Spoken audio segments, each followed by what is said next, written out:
Welcome back to Good Morning Interbike. We're here at the Mandalay Bay Convention Center for Interbike 2013. It's the final day of the show, and the place is still buzzing. And part of the reason I'm going to say is because of NICA. I'm joined by Austin and Jacob from NICA. Explain to everybody one more time. You've been here before, but what's NICA? Good to see you, David. Good to see you. Yeah, the NICA is the National Interscholastic Cycling Association, and we're a body that is putting on high school cycling across the country. And our focus is really to help high school students have the opportunity to ride mountain bikes under the guidance and leadership of coaches on teams, much like other sports at their school, and to really build strong bodies, mind, and character through mountain biking. I still wonder, even today, even though we've talked before several times, and in some places like in my home state of Utah, where scholastic mountain biking has become commonplace. We'll talk about that in a moment. I wonder if there's still people out there elsewhere in the country who say, interscholastic mountain biking, what are you talking about? Sure. I mean, a lot of places don't think of mountain biking as a high school sport. Right. And so that's part of our job as a national body to help educate different school districts and communities that the bike can be a viable sport in high school. And so we've done that very successfully in many places that we'll talk about. And so we're looking to expand that. Yeah. Now you guys started in Northern California. Correct. How many schools in Northern California, if you know the number off the top of your head, how many schools are involved? Well, NorCal League, as we call it, they've just finished their 12th season of competition, and there's over 40, probably close to 50 some schools participating, and then many schools that don't have actual teams, but students are showing up at the events as independent riders. That leagues at the California State Championship, they had 600 student athletes participate last May. That's phenomenal. Meanwhile, I'm going to go back to my home state. Sure, we Utah. Just started Utah the is in year. their second season. Yep. They just had their first race last weekend. How many athletes? 620 approximately students participated, making it the largest high school cycling league in the country right now. And it's their second season to have that kind of growth. They went from under 300 riders last year to over 600 this year. Wow. Explosive growth. And how many schools in Utah? A lot, again, we're getting up to 50s, at a lot of schools. It just mushroomed.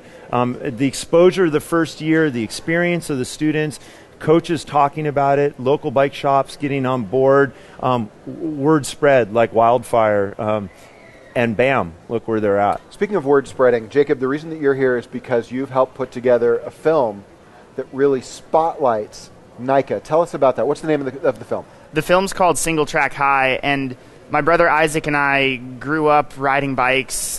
We raced in high school in Southern California before there was high school mountain bike racing, and we really wanted to make a film that looked at the age when I feel like a lot of people in America stop riding bikes, and that's in high school when you get your driver's license. And we were thinking, okay, what are the programs out there that help keep kids on bikes and make it a lifelong sport for them? And NICA and high school mountain bike racing is the obvious answer. So we live in Northern California, we live in Berkeley, and so we've been involved in the NorCal League sort of tangentially for a while, and approached NICA and thought, let's pick a group of kids that we affectionately call the Breakfast Club on bikes, sort of showcasing this broad spectrum of kids that can benefit from the sport and follow them through a whole season in the NorCal League. Now, you brought a clip along with you. Tell us a little bit about the clip before we watch it. So this is a clip from sort of the culminating scene from the film. I won't give away the end because there's a very good surprise ending that caught us off guard. But this was the NorCal League state champion, or the NorCal League regional championships in 2012 at Stafford Lake, which was in Marin County, and this was the first time a high school race had been held in Marin County, which was a big deal because every school in Marin has a mountain bike team, whether it's a private school or a public school, and it's the birthplace of mountain biking. That's what I was going to say. It is the birthplace of mountain biking. How could this be the first one? That's great. So let's take a look at the clip. Watch right there, and let's all take a look. Definitely like an adrenaline rush, but you also feel like it's almost kind of majestic in a way, just because you feel kind of so connected, if you know what I mean. You feel kind of one with the bike in a way.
So here's my question for you.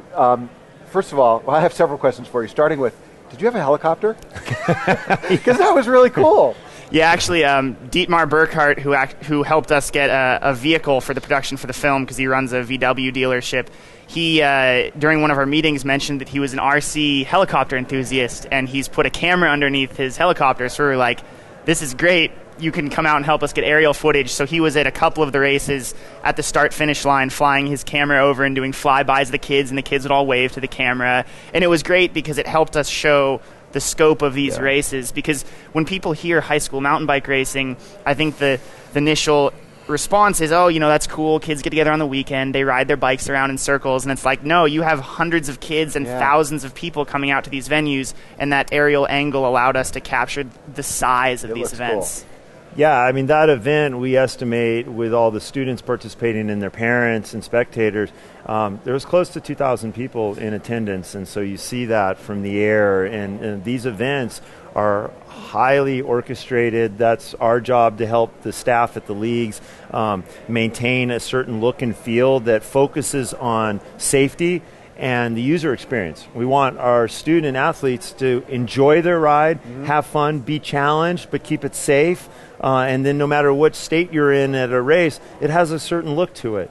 And the film is the most powerful tool that we have now to help share that. And I think part of the growth in Utah was this movie. Really? We've, working with Jacob and his brother, have done, almost 70 screenings across the country now, all over the place. And so kids are seeing this, and they're saying, I want this at my high school. Sure. And Jacob, where can people see the movie?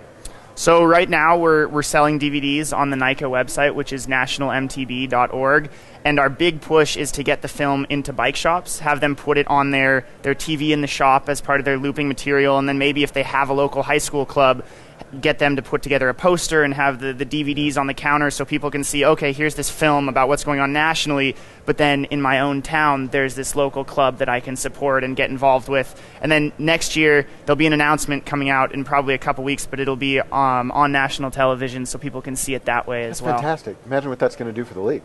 it's I'm sure you've already thought of it. It's pretty amazing. It's great. You talked about a cross-section of kids. Yeah. You really see it in that clip. Just the broad spectrum of kids that are involved. And I think it's really great because some kids who, growing up, if you're a cyclist, right, you're not the football jock, you're not the cheerleader, but this gives you that place to go to be with like-minded people and still to cultivate that team mentality, right? Yeah, and more importantly, or adding to that, is to be in an environment with an adult mentor who maybe is your parents' age, but cycles, has cycled a lot and has that experience. And so it creates another partnership or another relationship with an adult that's not your parent, that's doing something that you enjoy, and the ability to provide development and mentorship is really strong. And as someone who coached a high school team for many years, to create those relationships with the students, it puts them in a better space in a difficult age when they're trying to figure out what's next and how do I address these challenges. And so a big part of our work is helping coaches do their job. And we all have that from those years of our lives. There's that teacher, that coach, that adult who really helped shape who we were in high school, for instance. And if it's a like-minded person who's also a cyclist, but they're also older, it really provides that space for that mentor-mentee relationship to begin. And it's also providing for the coach. A lot of our coaches are people who race bikes a fair amount growing up, maybe they're middle age, and then they're not racing as much anymore, but they have a wealth of knowledge about the bike and being outdoors and how to be self-reliant.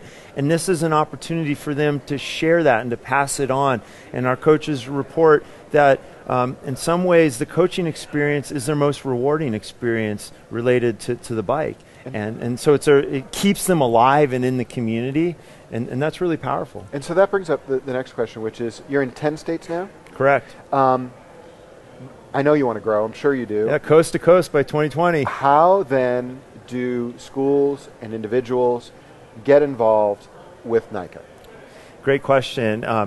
And with the acceptance and partnership that we have with Georgia, which is our 10th and newest league that we just announced publicly at the Interbike trade show. It's a great example of how that process worked. So there were individuals in Georgia who were cyclists and pretty connected in their community. They caught wind of this movement, they contacted us, and we started sharing with them a process that we use every year. It's what we call the new league bid process. So individuals who are really interested in forming leagues contact us, we share information, we educate them as to what's really needed to really create a new league, and then we go through some steps and decide if it's a good partnership. Now that's at forming a league. Anyone who wants to coach a team or just get involved, one, should look and see if there's a program already in their state, and if not, just contact us. www.nationalmtb.org, and we'll start that conversation. And toward that end, you brought something with you that I'd never seen before, and I just want you to show it to everybody briefly. Yeah, this is your coaching manual. Tell us about that. This coach's manual, which is in its 4th edition, is really the cumulative collection of our experience over 12 years of running programs. And it's the manual that covers everything from, what kind of equipment is important, how do you work with your school administration, what are training considerations, hydration, nutrition. It's really a solid teaching manual that our coaches find invaluable, especially when starting a new team. And it's also something that we're really proud to work with companies that support our effort. We really focus on our education. And so working with companies that help develop content for this, that help coaches do their job and create a positive team environment. So yeah, we're really excited about this, and we look to constantly develop it and expand on it. That's great. And lastly, you brought a jersey and a water bottle. Tell us about these. Yeah, so we have a bunch of different jerseys for each league. This one's new, and we're really excited about what it's about. Showcasing, which is called the Booster Club. The NICA Booster Club is an effort to bring individuals in who want to provide donations and support and join the club. And I don't mean a country club, I mean a club that really provides support for what we're doing. So through the Booster Club, we are providing funds that provide scholarships to student athletes, to teams, to coaches, to do the training, to get their wilderness first aid and such, and to support our development of new leagues. And so this is a new effort, just launched at the beginning of the year. We have about 175 individuals that stepped up, and it could be $5. It could be $10,000. This jersey in particular is this jersey is made available to those that contribute $125 or more to the Booster Club. And I encourage folks that really want to support our work to go to the website, and you'll see how to join the Booster Club and get your custom bottle or jersey. That's great. Give everybody the website one more time. www.nationalmtb.org. And that's where you can become a booster. You can learn more about NICA, or you can learn about Jacob's film. You showed what, a 2-minute clip? I want to see the whole movie, man. It looks awesome. I'm really looking forward to it. Now I'm going to be able to see it. That's excellent. Guys, thanks for joining us here on Good Morning Interbike. Good luck with the movie. I can't wait to see it on national TV. 50 states by 2020. We say coast to coast by 2020. Let's go 50 states. Well, we're working on it. We don't know if every state necessarily will have a league. There might be some regional collections, but we're going to see a lot more high school kids on bikes by 2020. I guarantee that. Excellent. Guys, thanks for joining us. Thanks for having us. Always good to have you. Thank you for joining us here on Good Morning Interbike. We've been at the Mandalay Bay Convention Center all week for the 2013 edition of Interbike. Stay tuned and stay subscribed to our YouTube channel, and we look forward to bringing you more content soon. Thanks a lot.